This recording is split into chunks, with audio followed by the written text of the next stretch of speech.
প্রিয় বন্ধুরা, আসসালামু আলাইকুম। সবাই কেমন আছেন? চিন্তা করুন, এই দৃশ্য কিয়ামতের দিন। সকলের বীরে আপনি দাঁড়িয়ে ভয়ে কাঁদছেন।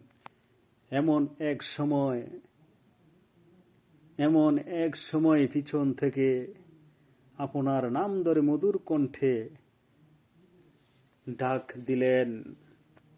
কে ডাক দিলেন? সেই মধুর কণ্ঠওয়ালা, সেই মানব, শ্রেষ্ঠ মানব। কে আপনাকে ডাক দিলেন? তিনি হচ্ছেন আমাদের প্রিয় নবী হযরত মুহাম্মদ সাল্লাল্লাহু আলাইহি ওয়াসাল্লাম। তিনি বললেন, আমার সঙ্গে জান্নাতে এসো, তুমি আমার উম্মতেরই একজন। কত সুন্দর কথা বলেছেন! সুবহানাল্লাহ! কেমন লাগবে সেই সময়!